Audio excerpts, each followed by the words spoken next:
Interpretando bien la Biblia. Aclarando pasajes difíciles en la palabra de Dios, con el pastor Víctor Manuel Buitrago. Exégesis para la sana doctrina.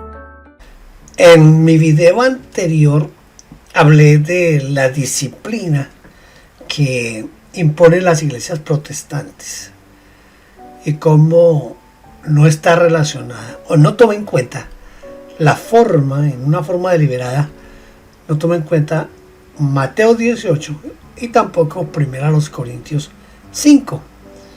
Hoy quiero analizar un poco más, pero ahondando en la disciplina impuesta a ministros del Evangelio. En la década del 80 se vivió, tanto en las asambleas de Dios como en la iglesia del mundo entero, uno de los incidentes que marcaron el cristianismo. Jimmy Swaggart, un televangelista que era visto por más de 200 millones de personas cada día, cayó en pecado. El manejo que se le dio al pecado y al escándalo dejó cicatrices, dejó lecciones, mientras también descubría las falencias del sistema religioso protestante. ¿Cómo debería funcionar un proceso de restauración pastoral según el Nuevo Testamento? La restauración pastoral en el Nuevo Testamento se basa en 3 pilares. Primero, arrepentimiento real del pastor. Segundo, protección de la iglesia. Y tercero, restauración progresiva con acompañamiento espiritual. Y se fundamenta en textos como Mateo 18, que ya lo mencioné en el anterior video, que es una restauración relacional, y 1 Corintios 5, que es un pecado público y persistente. En 2 Corintios 2 viene la restauración del caído. En Gálatas 6:1 se habla de la restauración, dice restaurarlo con espíritu de mansedumbre. En la primera carta de Pablo a Timoteo, capítulo 5, 19 al 20, se mencionan los pecados públicos de los ancianos. Y en 1 de Pedro 5, del 1 al 3, se habla del liderazgo humilde, no un liderazgo controlador. El proceso comienza con la verdad, no con el castigo. El Nuevo Testamento nunca habla de suspender la Santa Cena, de poner tiempos en la banca, de aislar al pastor, de humillarlo públicamente o de quitarle privilegios por meses o años. Tampoco someterlo a castigos rituales. Todo esto es tradición humana, no bíblica. El Nuevo Testamento pide confesión, arrepentimiento. Por tanto, arrepentidos y convertidos para que vuestros pecados sean borrados, a fin de que tiempos de refrigerio vengan de la presencia del Señor, dice Hechos 3:19.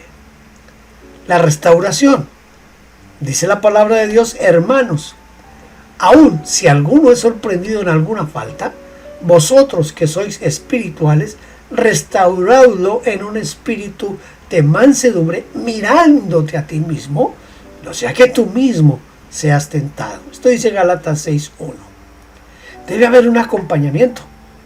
Por lo tanto, renueven las fuerzas de sus manos cansadas y fortalezcan sus rodillas debilitadas. Tracen un camino recto para sus pies, a fin de que los débiles y los cojos no caigan, sino que se fortalezcan. Esto dice Hebreos 12, del 12 y el 13. En segundo lugar, el pecado del pastor debe tratarse según su naturaleza. El Nuevo Testamento distingue entre un pecado privado, es decir, ese pecado privado se debe tratar en privado. Eso es lo que enseña Mateo 18. Cuando es un pecado público, se trata con transparencia. Dice: a los que continúan pecando, repréndelos en presencia de todos para que los demás tengan temor de pecar. Esto dice 1 Timoteo 5:20. Pero sin humillación. El pecado grave que afecta la integridad del ministerio, ese es un pecado grave porque afecta al ministro y al afectar al ministro afecta a otras personas.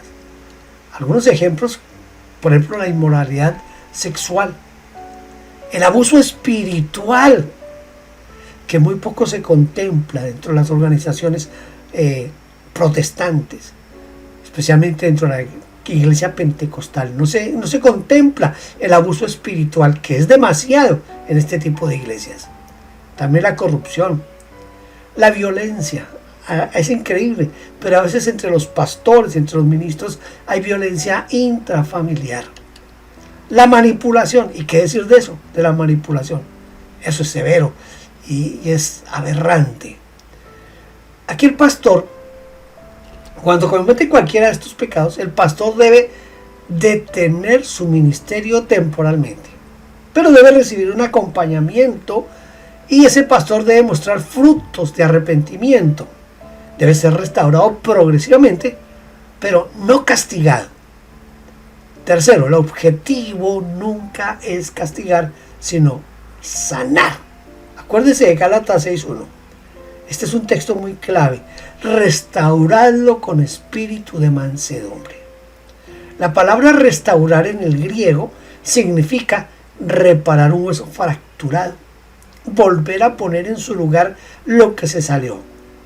En ningún momento esa palabra significa castigar, no significa humillar, no significa exponer, no significa destruir ni controlar.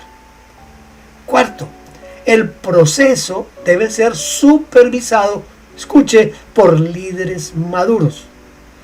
No por comités políticos, no por juntas hostiles, no por personas sin madurez espiritual, no por líderes que buscan poder. El Nuevo Testamento pide ancianos espirituales. Hay que leer Tito 1, del 5 al 9. Personas llenas del Espíritu Santo. Hermanos, aun si alguno es sorprendido en alguna falta, vosotros que sois espirituales, restauradlo en un espíritu de mansedumbre, mirándote a ti mismo, no sea que tú también seas tentado. Este es Gálatas 6:1, en otra versión diferente a la que leí hace un momento. Líderes que no sean violentos, que no sean autoritarios. Dice, no sean crueles con los que están a su cargo, más bien sean un buen ejemplo para ellos, dice 1 de Pedro 5:3. Quinto, la restauración es progresiva, no instantánea, pero tampoco eterna. Aquí voy a presentarte un modelo neotestamentario organizado en fases. No es un castigo, sino un camino de sanidad. ¿Cuál es ese proceso bíblico de restauración pastoral? Voy a sintetizarlo en 6 fases. ¿Cuánto dura este proceso? El Nuevo Testamento no fija tiempos, porque la restauración no es un castigo, sino un proceso de sanidad. Pero en la práctica hay de 3 a 6 meses para pecados no morales, de 6 a 18 meses para pecados morales, indefinido si el pastor no muestra frutos de arrepentimiento. El tiempo no lo decide un comité, el tiempo lo decide la madurez, la sanidad emocional, la estabilidad espiritual, la reconciliación con la comunidad. Ahora, ¿puede un pastor restaurado volver al ministerio? Sí. El Nuevo Testamento no enseña descalificación permanente, excepto en ciertos casos. ¿Cuáles son esos casos? El caso de abuso, el caso de violencia, el caso de manipulación espiritual, de explotación o de una conducta criminal. En esos casos, la restauración espiritual es posible, pero no el retorno al liderazgo. Es decir, no puede volver al ministerio. Este es uno de los aspectos más importantes en toda la teología pastoral moderna, porque toca el punto donde la gracia, la santidad y la responsabilidad se encuentran. Y sí, el Nuevo Testamento permite la restauración espiritual de cualquier pecador arrepentido, pero no siempre permite el retorno al liderazgo. Vamos a profundizar en esto con rigor bíblico. con claridad pastoral y con sensibilidad humana. Primero, ¿por qué un pastor restaurado espiritualmente no siempre puede volver a ser pastor o puede volver a ser al liderazgo? Porque en el Nuevo Testamento hay dos niveles distintos. Uno que es la restauración espiritual, que es para todos. Todo creyente arrepentido puede ser y debe ser perdonado, sanado, reconciliado y restaurado a la comunión. Esto es gracia pura. Nadie está excluido. Pero en cuanto a la restauración ministerial, esto no es para todos, solo para los ministros, los pastores. El liderazgo pastoral tiene requisitos adicionales que no se aplican a todos los creyentes. Primera a Timoteo 3 y Tito 1 nos enseñan que un pastor debe ser irreprensible, de buen testimonio, que sea dueño de sí mismo, que no sea violento, que no sea un dominador, que no sea un amante del dinero y que sea respetado, escuche, por los de afuera. Cuando un pecado destruye estas cualidades esenciales, la persona puede ser restaurada espiritualmente, pero no necesariamente volver a ocupar el cargo ministerial. ¿Por qué algunos pecados descalifican permanentemente del liderazgo, del ministerio? Porque el liderazgo pastoral no es un derecho, sino es una responsabilidad basada en confianza. Hay pecados que destruyen la confianza. Hay pecados que dañan irreversiblemente a las víctimas, que rompen la credibilidad pública, que revelan patrones profundos de carácter. Hay pecados que muestran abuso de poder, que afectan la seguridad de otros. Pecados que comprometen la integridad moral necesaria para guiar a otros. En estos casos, el Nuevo Testamento nos dice que la persona no puede ser perdonada. Dice que ya no cumple los requisitos para ser pastor. Es perdonada en el sentido de la parte espiritual y de volver a la comunión con Dios, volver a la comunión con la iglesia, pero no para volver a ser un ministro, para volver a ser un pastor. ¿Cuáles son en sí esos pecados que descalifican permanentemente? Aquí tengo una lista y voy a tratar de explicarla desde la Biblia. El abuso, ese abuso que se da, abuso sexual, abuso emocional, abuso espiritual o abuso psicológico. Usted sabe que desafortunadamente la iglesia protestante, la iglesia evangélica, ha clasificado los pecados. Criticábamos a los católicos porque tenían los pecados divididos en pecados mortales y veniales, pero la iglesia evangélica también ha entrado a ese mismo tipo de categorización y ha separado unos pecados de otros. Y en esto del abuso, por ejemplo, le caemos encima al pastor que tiene abuso sexual, pero no le decimos nada cuando son pastores que abusan emocional, espiritual o psicológicamente de la congregación. Eso es una clasificación aberrante. Eso no se debe dar. Tengo otro video listo, o el texto listo para otro video acerca de los falsos nuevos apóstoles y profetas, donde el abuso espiritual, el abuso emocional, el abuso psicológico es demasiado marcado y no hay quien controle eso.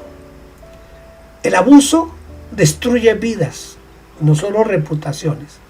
Un abusador puede ser perdonado por Dios, pero no puede volver a tener autoridad sobre personas vulnerables. Esto es coherente con 1 Timoteo 3:3, donde dice no violento. Tito 1:7 que dice no arrogante, no iracundo.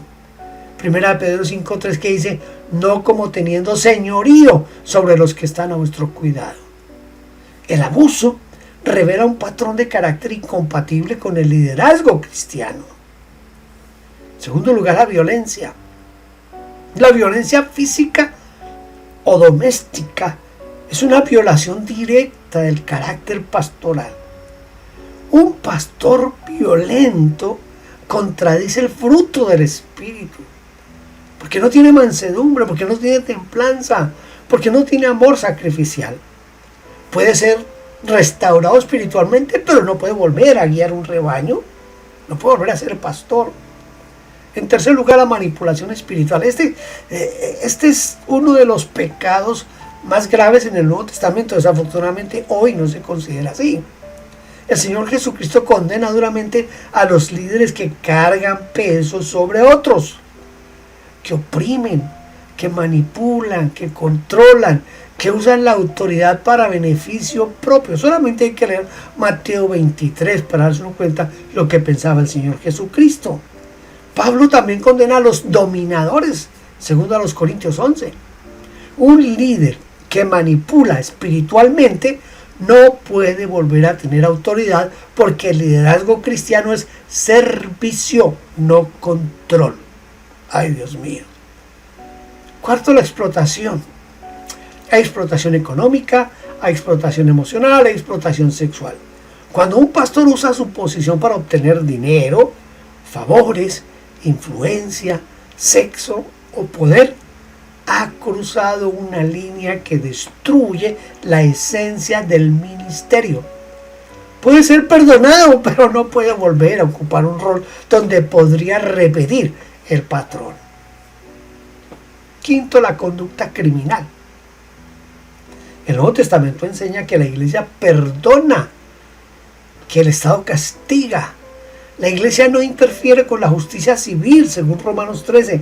Si un pastor comete un crimen, puede ser restaurado espiritualmente, pero no puede volver a liderar, porque el liderazgo requiere buen testimonio de los de afuera. 1 Timoteo 3:7. Un criminal arrepentido puede ser un hermano amado, pero no un pastor. No un pastor.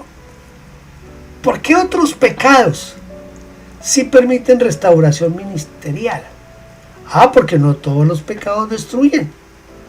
No destruyen la confianza pública, no destruyen la seguridad de otros, no destruyen la integridad del liderazgo, tampoco destruye la credibilidad moral, tampoco destruye la capacidad de guiar. Por ejemplo, hay pecados sexuales no abusivos, hay caídas morales, hay adicciones, hay pecados de carácter, hay conflictos, hay errores de juicio.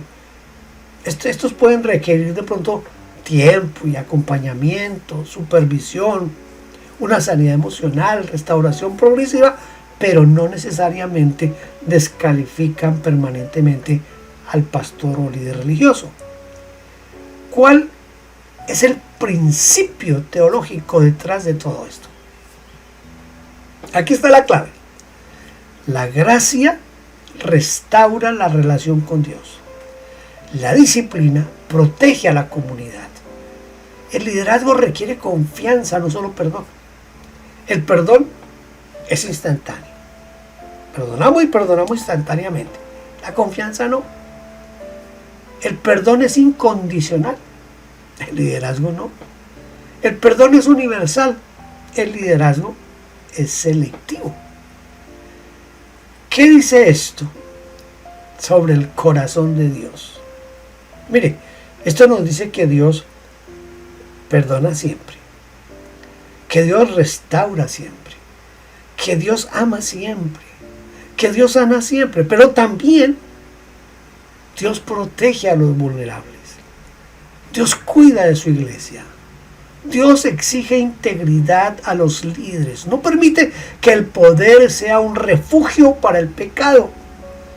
La gracia no elimina la responsabilidad. La responsabilidad no elimina la gracia. Entonces, podemos afirmar aquí que un pastor puede ser restaurado espiritualmente siempre, pero no siempre puede ser restaurado al liderazgo, al ministerio. Porque el liderazgo cristiano no es un derecho, sino una vocación basada en carácter, confianza y testimonio. Y cuando un pecado destruye esos pilares, la gracia restaura al hombre, pero la sabiduría protege al rebaño. ¿Qué no debe hacerse jamás? Pero muchas iglesias lo hacen, ¿sí? No se debe suspender la Santa Cena. No se debe aislar al pastor, no se le debe humillar públicamente. No se deben exponer los detalles innecesarios, ni tampoco castigos rituales. Tampoco eso de un tiempo de banca y sin ningún propósito. Prohibirle congregarse tampoco. Tratarlo como un enemigo no debe hacerse. Se debe usar la disciplina como control político. Nada de esto aparece en el Nuevo Testamento. Todo esto es tradición humana. ¿Qué es lo que sí debe hacerse siempre? Lo que siempre se debe hacer es restaurar con mansedumbre, proteger a la iglesia, acompañar al pastor, ser transparente sin humillar, evaluar frutos, no tiempos, reintegrar progresivamente, amar al caído, evitar el chisme y evitar el autoritarismo. A manera de conclusión, por ahora, el proceso de restauración pastoral, según el Nuevo Testamento, es sanador, no punitivo, es relacional, no burocrático, es espiritual, no político, es progresivo, no instantáneo, está basado en frutos, no en castigos, y sobre todo, el objetivo no es disciplinar al pastor, sino restaurar al hermano. Ahora, volvámonos un momentito al caso de Jimmy Swaggart versus las Asambleas de Dios.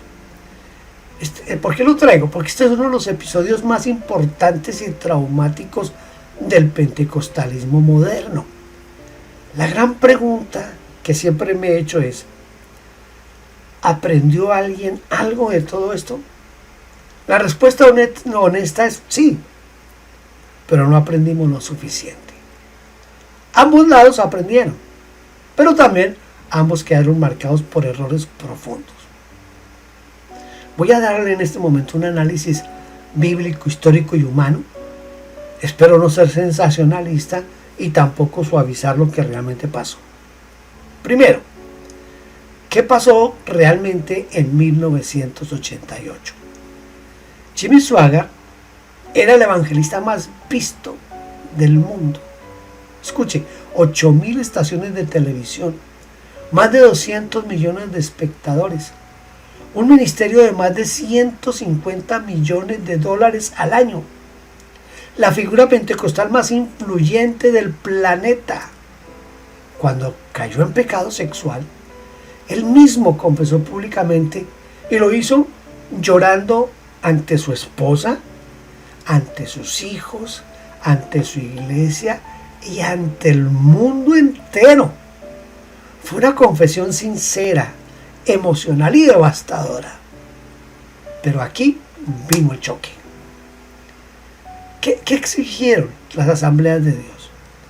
Las Asambleas de Dios aplicaron su manual de ministros.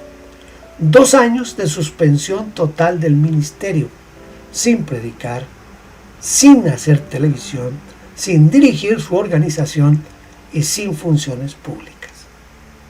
¿Cuál era el problema? El problema era que Jimmy Swaggart tenía un ministerio multimillonario que dependía de su presencia diaria en televisión.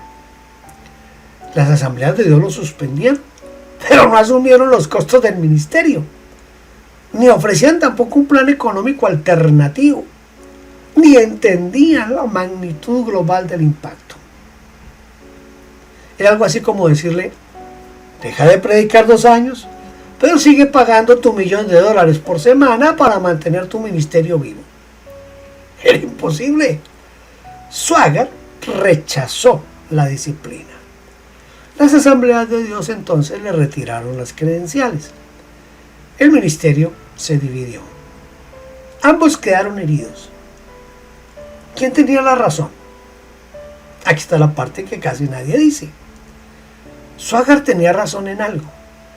La disciplina que le estaba aplicando las Asambleas de Dios era punitiva, legalista, estandarizada. No era una disciplina personalizada. Estaba desconectada de la realidad ministerial. Era sin acompañamiento pastoral real. Y sobre todo, no era bíblica. El Nuevo Testamento no habla de suspensiones fijas. No habla de castigos temporales, no habla de tiempos obligatorios, 2 años como penitencia. Eso es tradición metodista del siglo XIX, no Biblia. Las asambleas de Dios también tenían razón en algo. Un pecado público, como el de Jimmy Swaggart, requiere transparencia, responsabilidad, restauración supervisada, tiempo para sanar. Jimmy Swaggart sí necesitaba un proceso de restauración, pero no uno rígido, sino uno bíblico y personalizado. ¿Qué aprendieron las asambleas de Dios con esto? Bueno, aprendieron que la disciplina rígida destruye más de lo que realmente sana. Aprendieron que los procesos deben ser pastorales y no burocráticos, que los tiempos fijos no funcionan, que los ministerios globales requieren enfoques distintos, que la restauración debe ser acompañada, no impuesta. Después del caso de Jimmy Swaggart, las asambleas de Dios suavizaron su manual disciplinario, incorporaron un lenguaje más pastoral, enfatizaron más la restauración, no tanto el castigo, dejaron de usar tiempos fijos en muchos casos, entendieron que la humillación pública no es bíblica, pero no aprendieron del todo. ¿Por qué? Porque todavía existen iglesias de las asambleas de Dios con disciplina legalista. Todavía hay juntas que usan la disciplina como control. Todavía hay procesos punitivos disfrazados de restauración. Todavía hay poca comprensión del trauma espiritual. ¿Qué aprendió Jimmy Swaggart de todo esto? Bueno, ustedes saben que él ya murió. Para el momento en que estoy grabando esto, él ya murió. Él aprendió que la confesión pública no garantiza restauración institucional. Aprendió que la estructura denominacional no siempre es pastoral. Aprendió que su ministerio dependía demasiado de su figura, que la disciplina rígida puede destruir un ministerio global. Aprendió que la restauración debe ser acompañada, no impuesta. Pero también Jimmy Swaggart no aceptó supervisión externa. Eso fue un error. El Nuevo Testamento enseña: restauradlo vosotros que sois espirituales.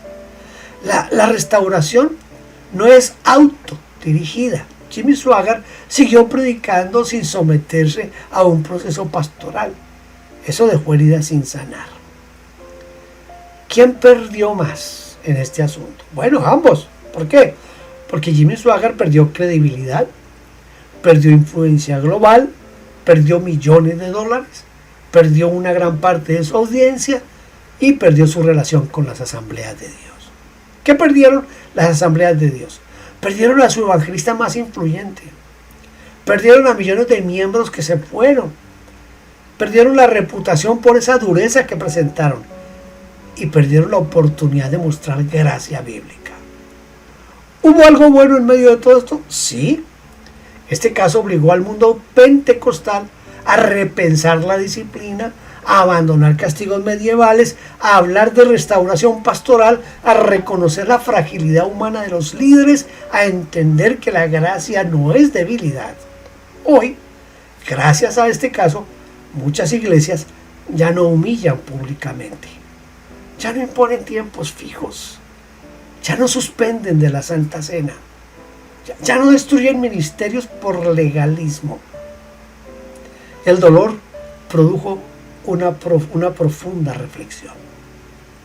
Una conclusión honesta, desde mi parte, desde luego, ¿no? ¿Aprendieron algo las asambleas de Dios y Jimmy Swaggart? Sí, ambos aprendieron, pero ninguno aprendió todo lo que debía aprender. Y el cuerpo de Cristo aprendió observando el desastre. Hoy entendemos mejor que la disciplina debe ser bíblica, debe ser pastoral, debe ser personalizada, debe ser restauradora y llena de gracia. Y hemos aprendido también que la disciplina no es un sistema de castigos que destruye vidas de ministerios, no. ¿Cómo se relacionan entonces la gracia y la disciplina? En la década del 90, yo leí un libro titulado El Purgatorio Protestante, donde se cuestionaba todo lo referente a la disciplina en la iglesia evangélica. Si mal no recuerdo, el tema tratado era la disciplina evangélica muchas veces se parece más al purgatorio católico que al evangelio de Jesucristo. Quizás por eso el título de mi video. Vamos a construir una reflexión teológica sólida y luego integrar 1 Corintios 5 y el concepto de entregar a Satanás, que es uno de los textos más malinterpretados de todo el Nuevo Testamento. Primero, gracia versus disciplina. Ese es un falso conflicto. En muchas iglesias, gracia y disciplina se presentan como opuestos. Gracia, permisividad; disciplina, castigo. Pero en el Nuevo Testamento, gracia y disciplina no son enemigos, sino dos expresiones del mismo amor de Dios. La gracia busca restaurar, la disciplina busca sanar. Ambas buscan recuperar al hermano. La disciplina bíblica no es castigo, sino terapia espiritual. El castigo destruye, la disciplina restaura. ¿Por qué la disciplina evangélica se convirtió punitiva? Creo que en el video anterior expliqué alguna parte. Aquí es donde el purgatorio protestante tenía razón. Se adoptó un modelo jurídico, no pastoral. Se confundió disciplina con penitencia. Se aplicaron tiempos fijos, 3 meses, 6 meses, 1 año, 2 años. Se usó la disciplina como control y se aplicó la humillación pública. Se suspendió la Santa Cena como un castigo espiritual. Todo esto es purgatorio, no evangelio. La disciplina evangélica se volvió ritualista, legalista, punitiva, deshumanizante y lo peor, se justificó en nombre de la sana doctrina. ¿Qué enseña realmente el Nuevo Testamento sobre la disciplina? Hay 3 principios que no debemos dejar escapar. Primero, la disciplina es para restaurar, no para castigar. Ya he leído varias veces Gálatas 6:1, donde dice que hay que restaurarlo con espíritu de mansedumbre. Ya les expliqué que restaurar en el griego no significa destruir, sino más bien reparar. La disciplina es proporcional al tipo de pecado. Si el pecado es privado, apliquemos Mateo 18. Si el pecado es público, apliquemos 1 Corintios 5. Si el pecado es persistente, la acción comunitaria. Si el pecado es escandaloso, pues hagámoslo con transparencia y protección. La disciplina comunitaria, o debe ser comunitaria, no jerárquica. No es un comité castigando, es una comunidad sanando. Estoy tratando de ver cómo encaja 1 Corintios 5 en toda esta reflexión. Este es un capítulo que yo considero clave, porque muchos lo usan para justificar castigos severos. Pero el apóstol Pablo no está hablando de suspender la Santa Cena, de humillar públicamente, de imponer tiempos fijos, de castigar al pecador, de destruir su reputación. El apóstol Pablo está hablando de un caso extremo. Era un pecado sexual escandaloso. Era público. Era persistente. Y era un pecado sin arrepentimiento y estaba siendo tolerado por la iglesia. Es un caso excepcional, no un modelo general. Entonces, ¿qué significaría en este caso entregar a Satanás? Este es el punto más mal interpretado que yo he escuchado. Muchos lo entienden como condenar, como expulsar, como destruir, como humillar, como castigar, como aniquilar. Eso es lo que entienden. Pero el texto no dice eso. Entregar a Satanás, escuche, lo que significa entregar a Satanás es sacar al pecador del ambiente protector de la comunidad cristiana para que experimente las consecuencias de su pecado y así vuelva arrepentido. Es un acto terapéutico, no punitivo. ¿Cómo lo sabemos? Porque en 2 Corintios capítulo 2, versículos 6 al 8, Pablo dice: Ya es suficiente el castigo. Perdonadlo, consoladlo, confirmad vuestro amor. Es decir, el objetivo de entregarlo a Satanás era que regresara, no destruirlo. No era castigarlo, no era humillarlo, no era suspenderlo por 2 años. No era ponerlo en la banca, no era prohibirle la Santa Cena. El objetivo era restaurarlo. Entonces, ¿qué significa Satanás en este contexto? Mire, en el pensamiento paulino, esto es importante, la iglesia es la esfera del reino. El mundo es la esfera donde Satanás opera. Entregar a Satanás significa dejar que la persona viva las consecuencias naturales de su pecado fuera de la protección espiritual de la comunidad, de la iglesia. Escuchen, no era una maldición, no era una excomunión eterna, ni una condenación, ni destrucción. Es un acto de amor severo, no de castigo. ¿Cómo se integra esto en la reflexión gracia versus disciplina? Aquí está la síntesis teológica. La gracia busca restaurar al pecador. La disciplina busca proteger a la comunidad. Entregar a Satanás busca provocar arrepentimiento. La restauración busca reintegrar al hermano. La disciplina bíblica es gracia en acción, amor firme, protección comunitaria, terapia espiritual, no castigo. ¿Qué corrige entonces esta visión, esta manera de ver la disciplina? Corrige la disciplina como castigo, la disciplina como humillación, corrige la disciplina como control y corrige la disciplina como penitencia. También corrige la disciplina como purgatorio o la disciplina como suspensión de sacramentos, o corrige también la disciplina como tiempo fijo. Pensar como la Biblia nos dice hace que la disciplina no sea un espectáculo público, sino que ver de esta manera la disciplina se recupera, la disciplina como medicina, la disciplina como restauración, la disciplina como amor, la disciplina como protección. Se recupera también la disciplina como gracia aplicada. Una conclusión teológica a todo esto es que la disciplina sin gracia es crueldad religiosa. La gracia sin disciplina es permisividad irresponsable. Pero la disciplina bíblica, la del Señor Jesucristo y la del apóstol Pablo, es gracia que sana, amor que corrige, comunidad que restaura. Y entregar a Satanás no es castigo, sino es la última herramienta de la gracia para recuperar al hermano que se resiste a volver. Mire, yo espero que con esta parte, que es la segunda de lo de la disciplina, reforcemos un poco más la necesidad de aplicar la disciplina, pero desde la enseñanza del Señor Jesucristo y del apóstol Pablo.